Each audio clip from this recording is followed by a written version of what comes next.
भागवतम 4 लिखो, भागवतम या SB 4.30.38. Okay. वयं तु साक्षात् भगवन् भवस्य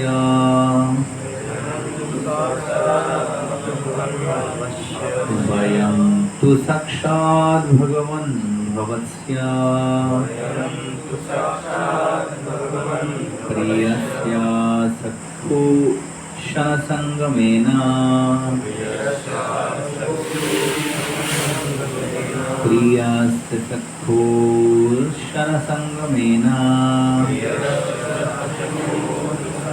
सुदुश्चिकित्सास्य भवस्य मृत्योर्विषाक्तमं तादगतिं गतास्मात्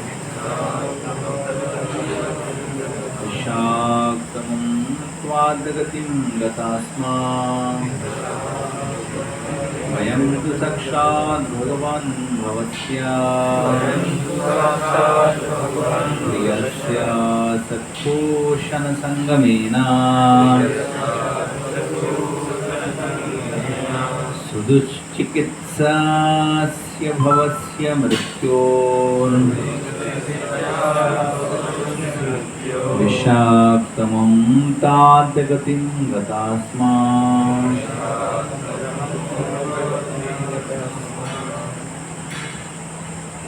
Translation. Dear Lord, by virtue of a moment's association with Lord Shiva, who is very dear to you and who is your most intimate friend, we were fortunate to attain you. You are the most expert physician capable of treating the incurable disease of material existence. On account of our great fortune, we have been able to take shelter at your lotus feet. ये जो श्लोक है श्रीमद् भागवतम में, तो speaker खराब है ना, एक खराब है ना, दोनों चल रहे हैं. एक खराब है लेकिन उसको कनेक्ट करेंगे. हाँ, एक खराब है उधर वाला, तो उसका स्पीकर इससे कनेक्ट है. वो कैसा है यहाँ पे? बहुत पहले आना है. उसको दे देना मुझे, क्योंकि मैंने अभी एक जगह से मंदिर वाला रिपेयर करके लाया, उसके परफॉर्मेंस अच्छा होगा. तो जो खराब वाला ना उसको दे देना, एक जगह में रिपेयर करवाऊंगा. तो क्योंकि आम जाए कि तो अच्छे होने चाहिए, पर ये ज़्यादा लंबा समय ठीक नहीं चलता ना, तो समय खराब हो जाता है. तो ये जो श्लोक है ये श्रीमद् भागवतम के 4th कैंटो, इसमें ये इसको बता रहे भगवान को संबोधन कर रहा है. कैमरा से डिटेल लेकर भगवान को संबोधन कर रहा है. कौन? प्रचेता. ये 10 भाई थे. एक राजा थे जिनका नाम है प्राचीन वरिष्ठ. क्या नाम? तो इनके 10 पुत्र थे, उनका नाम है प्रचेता. तो वो जो 10 पुत्र हैं उनको जब भगवान दर्शन देते, वो एक साथ में तपस्या करते थे, एक साथ में भक्ति करते थे. जब भगवान दर्शन करते थे तो उस समय भगवान से ये प्रार्थना करते हैं. ये 10 भाई, 10 भाइयों को एक साथ में क्या बोलते हैं? अभी बताएं मुझे. इसलिए क्लास में पेन पेपर लेके आना है ना. तो क्या बोलते हैं? प्रचेता. अरे एक साथ में बोलते हैं ना. तो ये प्रचेता की कहानी बैकग्राउंड इस प्रकार. ये 10 भाई जो है, इनको इनके पिताजी जो है राजा प्राचीन वरिष्ठ, वो कहाँ भेज रहे थे? तपस्या करने के लिए, ताकि कुछ शक्ति प्राप्त करें और इसके चलते हुए और ज़्यादा भौतिक संसार में सुख प्राप्त कर सकें. क्योंकि पिताजी की इच्छा थी कि मैं जितना भौतिक संसार में तरक्की की, उससे भी अधिक तरक्की करें मेरे बच्चे. ऐसे चाहते ना पिता? चाहते नहीं चाहते? तुम्हारे पिता माता चाहते हैं कि नहीं चाहते कि वो जितने तरक्की की भौतिक संसार में, उससे भी ज़्यादा तरक्की करें? किस किस के पिता माता चाहते हैं? लेकिन कोई नहीं चाहते कि आध्यात्मिक लाइन में तरक्की करें, है ना। तो ये भी इस प्रकार है।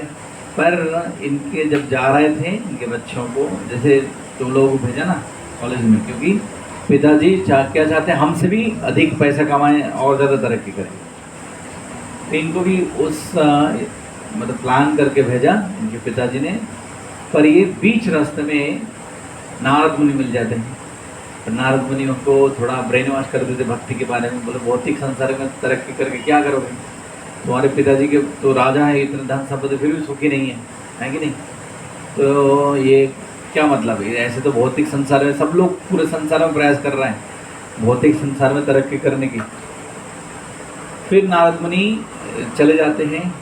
तो ये जो है ये सब लोग सोचने लगते हैं, अरे हमारे पिताजी ने जो बताया हमें भौतिक संसार में तरक्की करनी है, ये तो नारद मुनि तो बता रहे भगवान की भक्ति करनी है। तो ये विचार करने लगा। फिर चलते चलते थोड़ी देर बाद शिव जी, शंकर जी मिल जाते। तो शंकर जी भी इनको बोलते कि देखो इस प्रकार भौतिक तरक्की के पीछे हमें समय बर्बाद नहीं करना चाहिए, है ना। तो शिव जी भी ऐसे उपदेश देते हैं जिसको रुद्र गीत कहा जाते हैं, और उनको और ज़्यादा भक्ति के बारे में बताते हैं, भगवान विष्णु की भक्ति के बारे में, क्योंकि शिव भी स्वयं भगवान के भक्त हैं।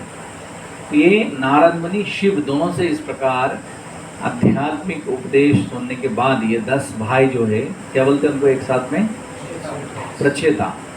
तो ये इनके माइंड सोचने लगे, हमारे पिताजी हमें तो भौतिक संसार में तरक्की करने के लिए भेज रहे थे, और ये दोनों तो हमें भक्ति के लिए बोल रहे थे, क्योंकि महान व्यक्ति को नारद मुनि और शिव।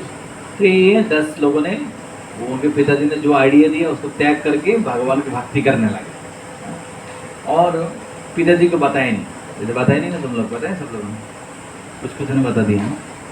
जैसे इंजीनियरिंग पढ़ने के लिए आए लेकिन भक्ति कर रहे हैं ना, बताए नहीं, पता नहीं। अच्छा, मतलब पिताजी अच्छा है, मतलब प्राचीन वरिष्ठ जैसे नहीं है। जैसे प्रहलाद महाराज भक्ति करते थे लेकिन बताते नहीं थे। कौन पिता? हिरण्यकश्यप। तो कई बार ऐसे छुपाना पड़ते। तो ये 10 भाई भी ऐसे भक्ति कर रहे थे, और तब उनकी भक्ति से प्रसन्न होकर भगवान विष्णु स्वयं प्रकट हो जाते उनके सामने। तब भगवान विष्णु से ये प्रार्थना करते। अभी ये समझ में आया बैकग्राउंड क्या है, इस श्लोक का बैकग्राउंड। तो क्या प्रार्थना कर रहे हैं इसमें कि वयम तु साक्षात् भगवान भवस्य, वयम तु साक्षात् भगवान भवस्य प्रियस्य सख्यो क्षण संगमेन। ये बता रहे कि भावस्य शब्द का अर्थ क्या है। भाव मतलब क्या है, शिव, शिव जी का, और एक नाम क्या है शंकर जी का, भव। इसलिए शिव जी की जो पत्नी है दुर्गा देवी, उनको क्या बोलते हैं, भवानी। भवानी शब्द का अर्थ क्या है, हाँ, वो इंजीनियर के बुक्स मिलते हैं ना, शिवानी। शिवानी है, शिवानी अभी भी है ना, पहले बहुत चलता था ना, अभी भी चलते हैं। तो यानी शिवानी मतलब शिव की पत्नी, भवानी मतलब भावा की पत्नी। पहले पत्नियों का नाम इस प्रकार से होता था, है ना, जैसे पति के नाम से जोड़ के, है ना। अभी उल्टा हो गया, पति का नाम कभी पत्नी के नाम से जोड़ के बोलते हैं ना, कल ही हो गए हैं। पर ऐसे पहले ऐसा होता था, शिव की पत्नी कौन, शिवानी, भावा की पत्नी भवानी। तो भावा जैसे शिव, शिव शब्द का अर्थ क्या है, शिव मतलब शुभ, ऑस्पिशियस, है ना, मंगल। तो शिवानी मतलब फेमिनिन जेंडर। उसी प्रकार भव मतलब क्या है, भव मतलब ये भौतिक संसार के जो चक्र हैं, और भवानी शिव जी की पत्नी। तो इसमें क्या बता रहे हैं, भवस्य। भवस्य कौन है, शिव जी के बारे में बता रहे हैं। तो ये कौन प्रार्थना कर रहे हैं, प्रार्थना कौन कर रहे हैं,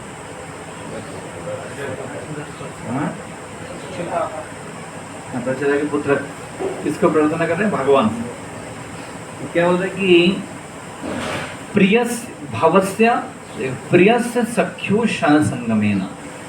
ये जो भाव मतलब शिव जी, हे भगवान विष्णु, शिव जी जो है प्रियस्य, प्रियस्य मतलब आपके बहुत ही प्रिय है, और सख्यो, सख्यो शब्द का अर्थ क्या है, मतलब आपके सखा जैसे, मतलब आपके बहुत ही करीबी मित्र हैं, जिसको सखा बोलते हैं, है ना। तो अभी कॉलेज में तुम लोग जाते हो ना, है ना, तुम्हारे दोस्त है व्हाट्सएप वगैरह फ्रेंड वगैरह, उनको सखा बोलते हैं, सखे इधर आ जाओ, ये बोलते हैं ना। सखा मतलब बहुत ज़्यादा करीब होता है। ऐसे दोस्त बोल सकते, दोस्त मतलब ऐरा गरा कोई भी दोस्त हो सकता है ना, कोई भी मतलब 2-4 दिन कुछ हमारे मस्ती की, एक साथ में कुछ फ़ायदा हुआ, उससे भी हम दोस्त बोल देते हैं। तो सखा मतलब क्या है, बहुत ज़्यादा जो क्लोज है, इंटीमेट है, जिनसे हम सब कुछ शेयर करते हैं। तो ये क्या बता रहे हैं कि भगवान के आप परम मित्र हो, और साथ में क्या है, प्रिय से आप अति प्रिय हो भगवान।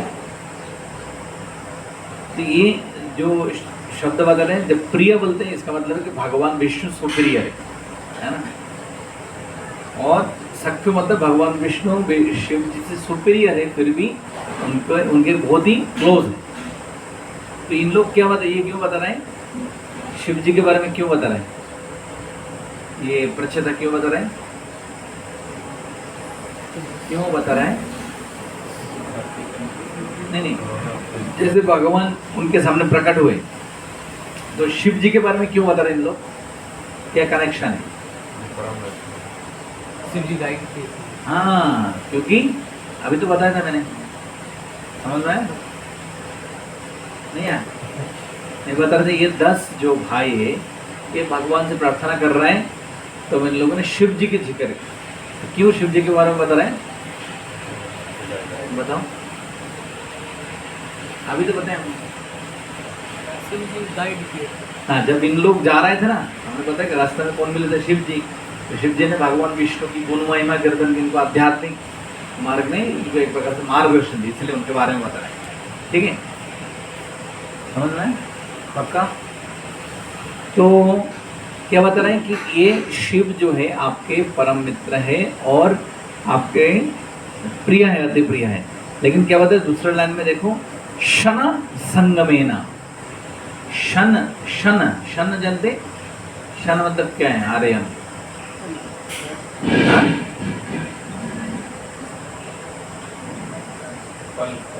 हाँ ओके ठीक है, ये थोड़ा फर्क है। हाँ, शन मतलब नहीं सुना शब्द, सुना शन, शन मतलब क्या है, जैसे बोलते ना शन भंगुर, इसका मतलब क्या है?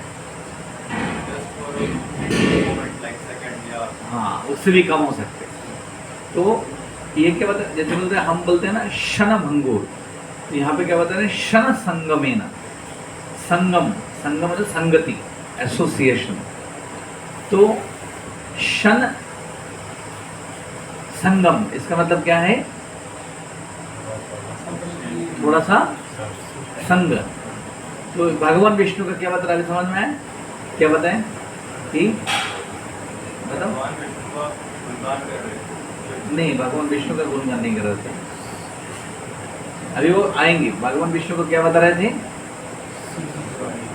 क्या बता रहे थे शिव जी के बारे में?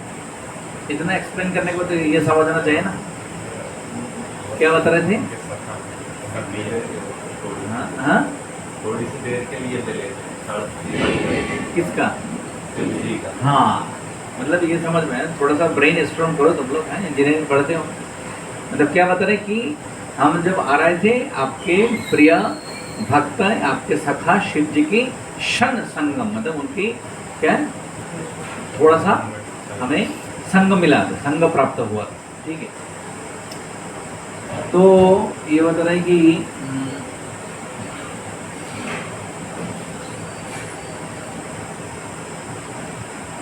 अभी उससे क्या फायदा हुआ वो बता रहा है। जैसे हमें क्या होता है, हम शिव जी का क्या बोलते हैं, थोड़ा संग प्राप्त हुआ हमें, है ना, तो उससे क्या बेनिफिट मिला वो बता रहा है। क्या बता रहा है कि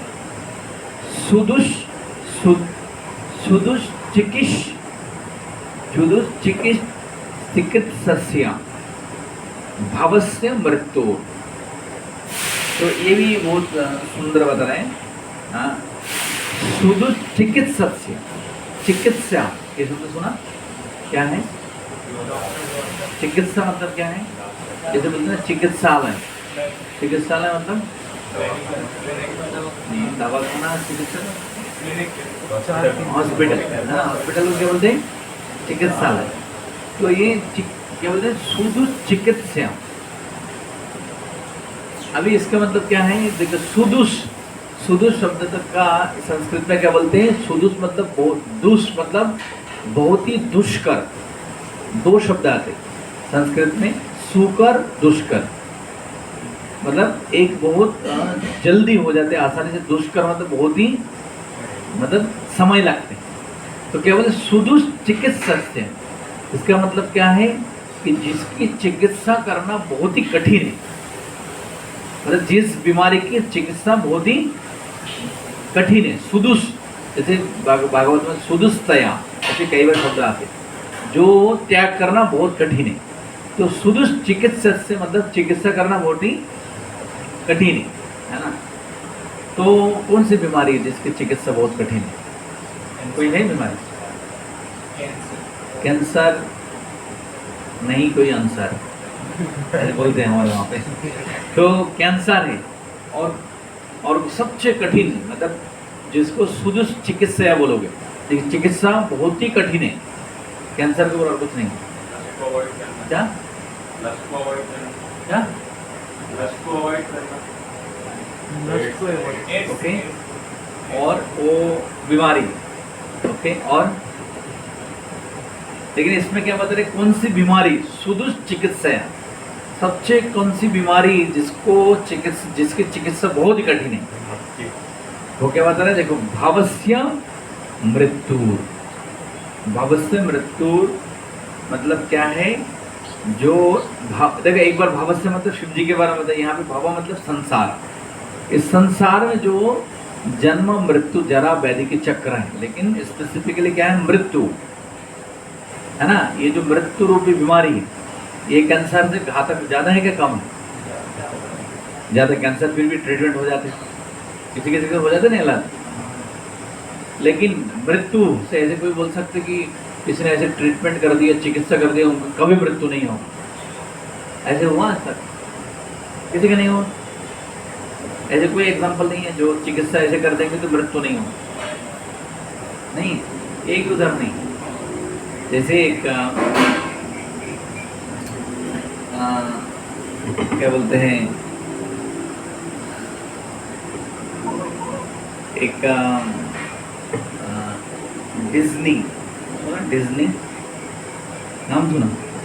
डिज्नी वर्ल्ड क्या है उसमें, क्या सुना? हाँ, वो तो डिज्नी जो फिल्म वगैरह ब्रॉडकास्टिंग में शुरू होता है। तो डिज्नी वर्ल्ड क्या है जानते हैं? मैं कहाँ से शुरू हुआ डिज्नी वर्ल्ड? हाँ, वो क्या है? वो नहीं, वो तो है वर्ल्ड डिज्नी, पर वो डिज्नी क्या है? डिज्नी है, उनने क्या किया, वो व्यक्ति ने ये थीम पार्क शुरू किया, जैसे अभी थीम पार्क वगैरह है। तो थीम पार्क जो है सबसे पहले डिज्नी ने शुरू किया है ना। डिज्नी पहले शुरू किया, बाद में यूनिवर्सल स्टूडियो कंपनी शुरू की। मतलब ये फिल्म प्रोडक्शन भी करते पर वो बाद में, लेकिन इन लोगों की बिजनेस शुरू हुई कहाँ से? ये थीम पार्क। पर ऐसे थीम पार्क तो ऐसे मिलेगा जैसे यहाँ पे इंदौर में क्रिसेंट है, अलग अलग उस टाइप के नहीं, ये बहुत लार्ज स्केल में है ना। तो डिज्नी जैसे डिज्नी अमेरिका में है, उसमें मानो 2 जगह में है, एक ऑरलैंडो में, एक लॉस एंजलिस में। तो वो इतना बड़ा एरिया में थीम पार्क, मानो ये मान के चलो करीब ऐसे होगा, मतलब भोपाल के आधा एरिया इतना बड़ा में सिर्फ उनका थीम पार्क, इतना बड़ा, मतलब इसमें राइड वगैरह होता है, रोलर कोस्टर वगैरह होता है, ड्राइव होता है, वो सारे मतलब थीम पार्क, एडवेंचरस पार्क बोलते हैं। तो वो हाँ, तुम नाम जानते हैं? कौन वो, उसकी स्थापना किसने की? World Disney. तो डिज्नी पार्क नाम से, बहुत पहले से, सेकेंड वर्ल्ड वॉर के बाद से इन लोगों ने इस प्रकार डिज्नी, तो वो करोड़ों अरब, अभी जैसे क्या बोलते हैं तुम्हारा इलॉन मस्क वगैरह, उस समय के ऐसे अमीर व्यक्ति थे वो उस समय, क्योंकि बहुत बड़े रिच उस समय डिज्नी वगैरह हैं। तो ह्यूज है ना। मैं पहले उसके डिज्नी के पास में रहता था अमेरिका में, ज़्यादा दूर नहीं, हम जहाँ रहते थे पास में। तो वो जो है बहुत पैसे का मालिक, और वो जब मृत्यु के समय मरने वाले थे तो उस समय उनने अपने बच्चों को, परिवार के लोगों को बोल के कि देखो मेरे पास बहुत पैसा है, बहुत पैसा है, लेकिन अभी तो कोई ऐसे कोई हमें मरने वाला हूँ, डॉक्टर ने बोल दिया अभी तो कोई बचा नहीं सकते, हो सकते आगे जाके कोई ऐसे मेडिकल तकनीकी आ जाए, कोई ट्रीटमेंट आ जाए, हो सकते कोई जो मरने वाले व्यक्ति को भी बचा सकते। तो मेरे शरीर को जो है तुम लोग अंतिम संस्कार मत करो, इसको राख देना फ्रीजिंग करके, हो सकता है आगे जाके कोई डॉक्टर आके बचा भी ले। समझ गया? ये किसने किया? Walt Disney. तो उनके, मैंने सुना उनके परिवार के लोगों ने कई साल तक रखा था, लेकिन कोई ट्रीटमेंट नहीं निकला। अभी आएगा 2050 में ऐसे कोई ट्रीटमेंट पक्का? 2075 में आ सकते ना? नहीं आएगा? विश्वास करते कोई? आ सकते? क्यों नहीं आ सकते? मरने वाले व्यक्ति को बचा सकते? क्यों नहीं आ सकते बताओ?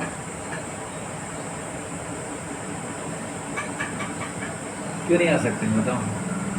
क्योंकि जो भगवत गीता में कृष्ण कहते हैं जन्म मृत्यु जरा व्याधि दुख दोषानुदर्शन। इस संसार का नियम है जन्म, बीमारी, बुढ़ापा और मृत्यु, ये साइकिल है, इससे बाहर कोई नहीं जा सकते क्योंकि भगवान ने बना दिया संसार में।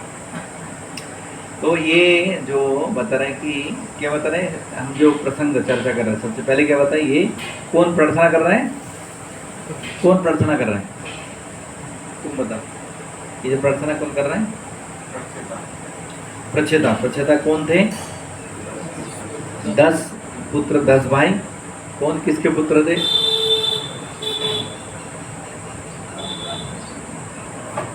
बताओ।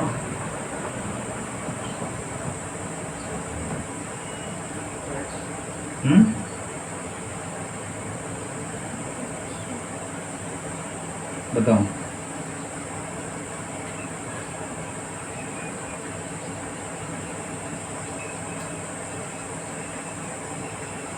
प्राचीन वरिष्ठ। और इन लोग जो है भगवान की स्तुति कर रहे थे, भगवान उनके सामने प्रकट होते हैं और भगवान को इन लोग सबसे पहले क्या बताते हैं? क्या बताते हैं? अभी बताएं क्या बताते हैं श्लोक में? तुम हाँ बोलो। हाँ नहीं, शिव जी के बारे में क्या बताते हैं?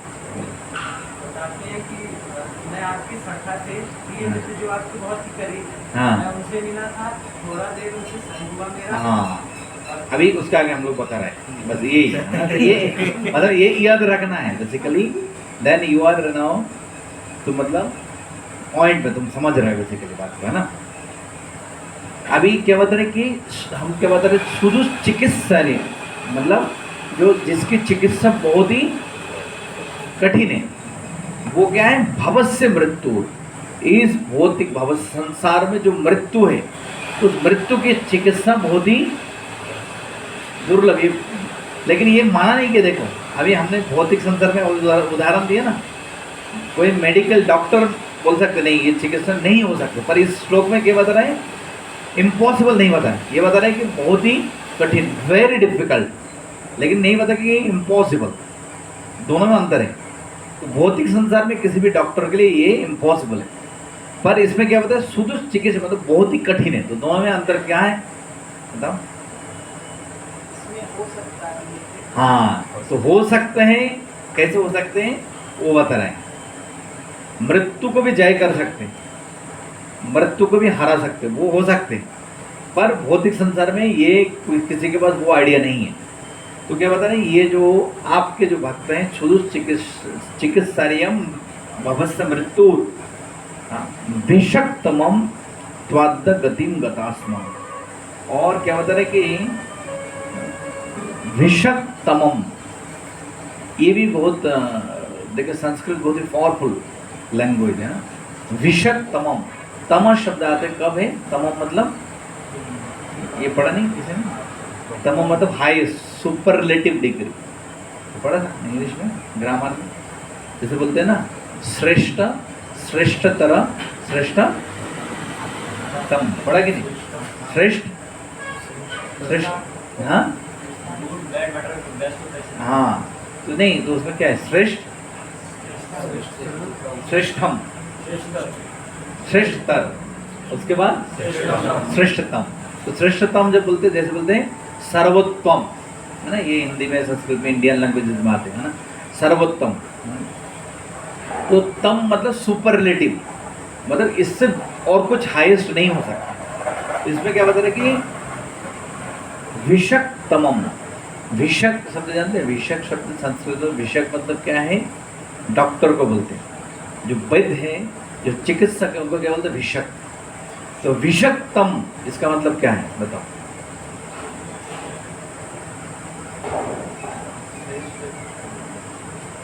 बताओ, हाँ बोलो, और जो बोलो क्या है। हाँ मतलब चिकित्सक में सर्वश्रेष्ठ है। क्लियर, समझ गए। तो क्या सबसे पहले बात है, आपके जो परम क्या बोलते प्रिय है, आपके सखा है शिव जी से हमें, तो शिव जी के हमें थोड़ा संगति प्राप्त हुई जब हम आ रहे थे। और वो किस प्रकार है, सुदु चिकित्सारिया, ये भगवान को भी बोल रहा है कि जो बहुत कठिन, जो जिसको चिकित्सा करना, वो क्या है, क्या है, मृत्यु। इस भौतिक संसार में मृत्यु की चिकित्सा बहुत ही कठिन है। पर आप हे भगवान, या आपके जो भक्त है वो क्या बता रहे हैं, विषक्तमम, कि वो क्या है, विषक्तमम क्या अभी बताया, सर्वश्रेष्ठ डॉक्टर है, चिकित्सक है। त्वाद्ध गतिम गतास्म, और ये जो है गतिम गतास्म,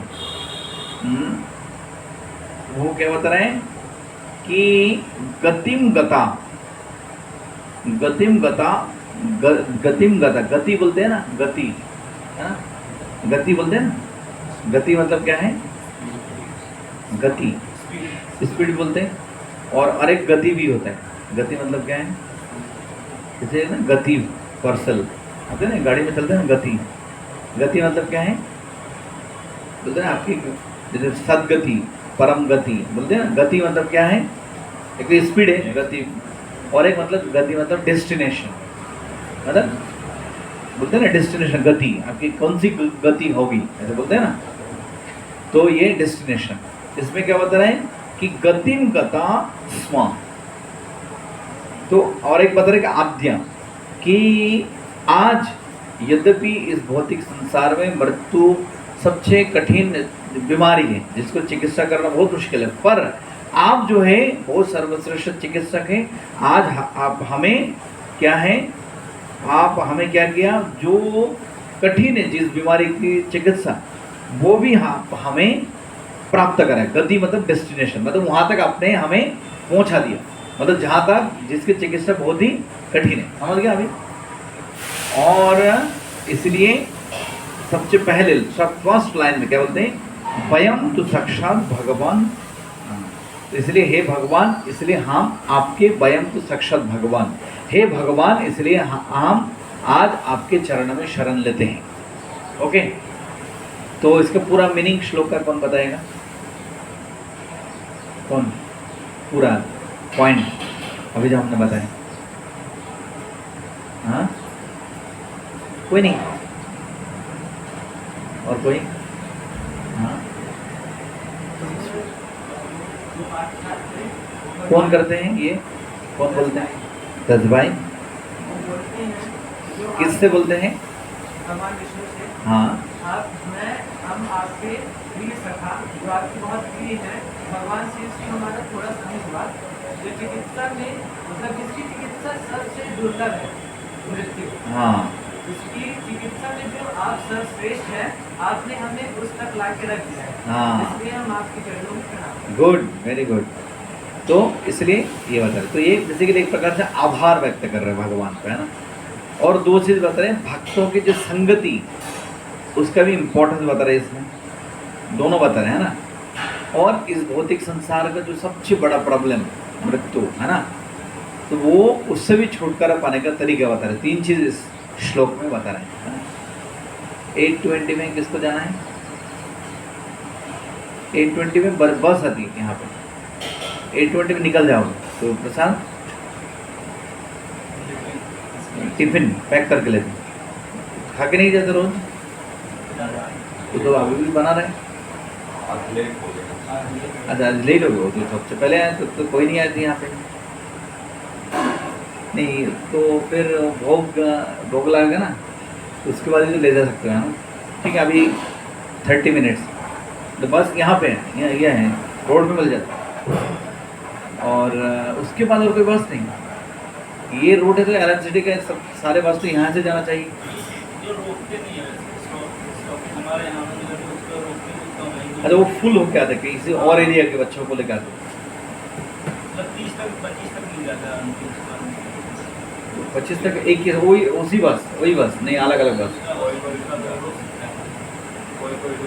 अच्छा उनको स्टॉप डिसाइड करके दिए, जैसे यहाँ पे ये 2-3 बस ही रोकना है तो 25-30 तक हो जाता है, उसके बाद ऑटो में जाना पड़ेगा। ऑटो मिलते हैं? नहीं ऑटो वहाँ के लिए क्यों मिलेंगे, वहाँ पे तो एक ही कॉलेज है। अच्छा सेम कॉलेज है, वो वैष्णवी भी है ना, वैष्णवी नहीं है कॉलेज?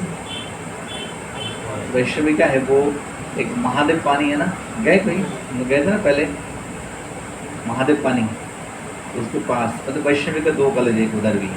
anyway, तो इसमें ये बता रहे हैं कि ये जो है वैष्णव जो भगवान के जो भक्त हैं उनके अगर थोड़ा सा भी कोई संगति कर लेते हैं तो क्या बेनिफिट है। तो जो हम आध्यात्मिक लाइफ में तरक्की कर रहे हैं ये किसके लिए, ये एसोसिएशन के लिए, क्योंकि अभी जो प्रोग्रेस हो रहा है हमारे लाइफ में क्यों, तो लोग एसोसिएशन कर रहे हैं भक्तों। अगर बाहर में रहते हो है ना, जैसे पहले बाहर में थे और अभी यहाँ पे भक्तों के साथ रहते हैं, ये भक्त है स्टूडेंट है फिर भी भक्त है, बाहर में वो भक्त नहीं है डिवोटी नहीं है, तो उसमें डिफरेंस हो रहा है कि नहीं, उनके एसोसिएशन में फ़र्क पड़ता है कि नहीं। तो ये बता रहे हैं कि थोड़ा सा मतलब ये तो लंबे समय एसोसिएशन बेस में हम रहते हैं साथ में करते, लेकिन अगर थोड़ा सा भी कोई करते हैं खास करके महान भक्तों की, जितने महान भक्त होंगे उनके थोड़ा सा, जैसे शिव नारद नहीं जितने बड़े लेवल के भक्त हैं उनके उतना कम एसोसिएशन भी उतना पावरफुल होता है ना।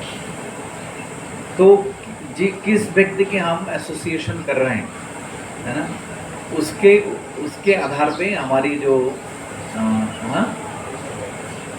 डेस्टिनेशन डिसाइड हो या हमारी जो क्या बोलते हैं वैल्यू बढ़ जाएंगे, हम किस व्यक्ति के एसोसिएशन कर रहे हैं। तो एसोसिएशन तो हमें करना ही पड़ेगा, हम स्कूल में जाएंगे तो बच्चों के, कॉलेज में जाएंगे तो फैमिली में, तो हमें किस व्यक्ति की एसोसिएशन करनी है वो हमें wisely we have to decide है। लेकिन हम भक्तों के एसोसिएशन कर रहे हैं, बीच में थोड़ा गलत एसोसिएशन भी कर लेते हैं है ना, तो वो हमें ध्यान रखना चाहिए। तो अगर थोड़ा सा एसोसिएशन में अगर ये बेनिफिट होता है अगर ज़्यादा, इसलिए एसोसिएशन भक्तों के एसोसिएशन छोड़ के नहीं जाना चाहिए। जैसे एक उदाहरण प्रभुपाद जी बताते हैं कि जैसे बारिश की पानी,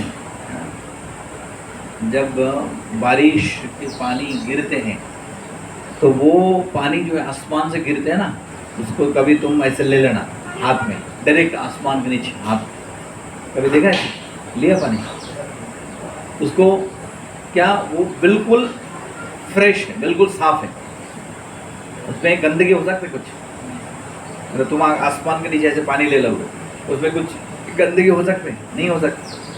वो इतना साफ है कि वो पानी पी सकते हो, मतलब इतना वो साफ है, फिल्टर्ड।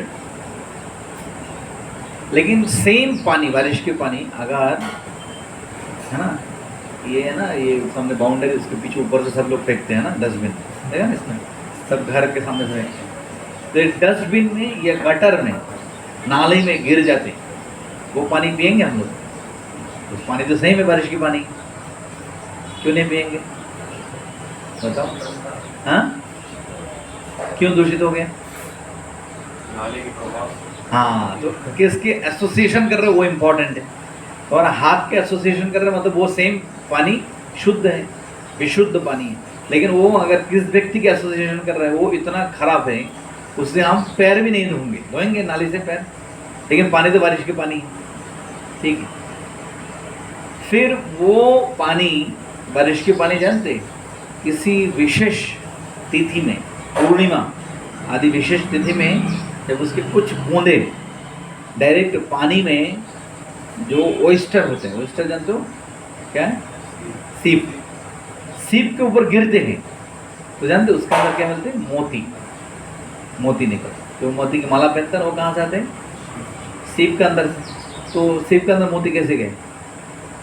इसका अगर साइंटिफिक तो वो बारिश की बूंदे गिरते हैं और वो एक प्रभाव होता है उसके ऊपर, नेचुरल, तो उसके कारण सीप के अंदर क्या मिलते हैं? मोती। तो अभी बारिश, इसमें कॉमन क्या है? बारिश की पानी हाथ में भी ले सकते हो, गटर में भी गिर सकते हो और सीप के ऊपर भी गिर सकते हो, लेकिन सबसे वैल्यूएबल कहाँ हुआ? सीप के ऊपर, क्योंकि वो किस व्यक्ति की एसोसिएशन कर रहे हैं और हाथ में रख सकते हो। और तो हमें इस प्रकार जब किसी व्यक्ति की हम संगति करते हैं, चाहे कॉलेज में हो, अपने फैमिली रिश्तेदार में हो, रिलेशन में हो, रूम में हो या बाहर हो, हमें ये बार बार सोचना चाहिए कि उसके एसोसिएशन से कि हमारी वैल्यू बढ़ेगी कमेगी। लेकिन हम जब एसोसिएशन करते, संगति करते, ऐसे विचार करते हैं, अधिकतर हम लोग ऐसे नहीं सोचते। तो भले ही सामने वाला मेरे दोस्त मित्र खराब क्यों ना हो, फिर भी हम विचार नहीं करते, है कि नहीं? तो विचार करना चाहिए। आप वो गटर वाला पानी के बराबर भी बन सकते हो या डायमंड भी बन सकते हो, आपके ऊपर है। जैसे एक और उदाहरण, ये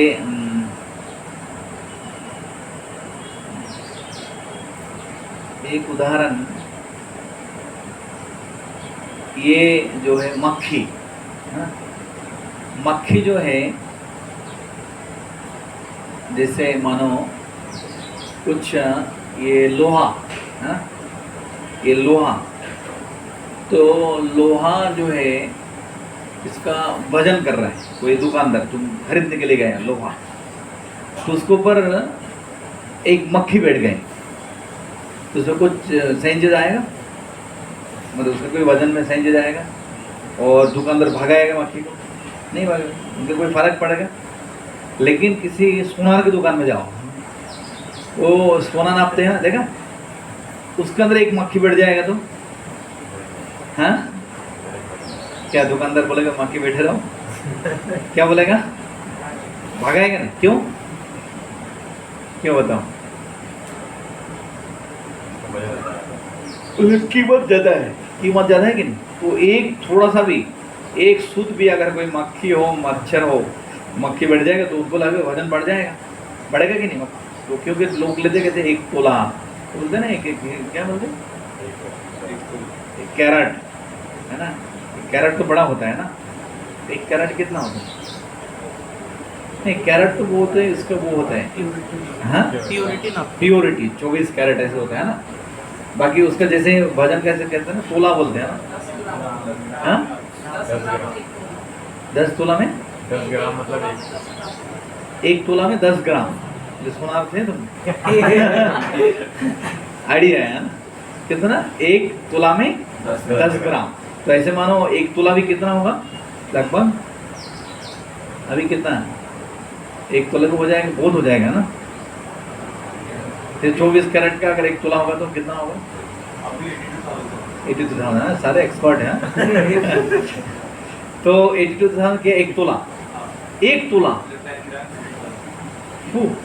तो अभी देखो उसमें एक तोला में कितना 10 ग्राम, अगर मानो उसमें 1 ग्राम, एक तोला के 10 हिस्से 1 ग्राम भी लेते हैं ना कहीं, जैसे कोई बनाते कान का वो क्या बोलते हैं झुमका बना रहा है, कोई क्या बोलते हैं थोड़ा सा लॉकेट बना रहा है ना, कुछ बना तो छोटा मोटा 1 ग्राम से भी बन जाते हैं ना।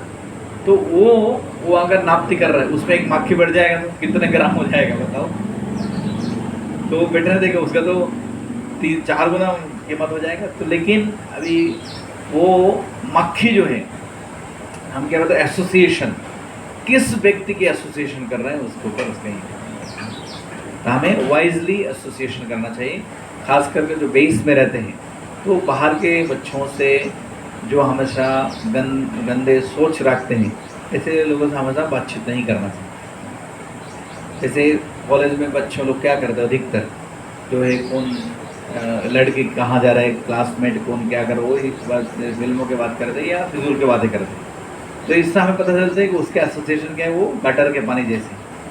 तो कोई अच्छे ठीक है, बिल्कुल पढ़ाई की भी बात करें फिर भी ठीक है, तो लेकिन सिर्फ पढ़ाई की बात करते ऐसे भी दोस्त आजकल नहीं मिलते क्या? सिर्फ पढ़ाई की बात करते नहीं मिलते हैं।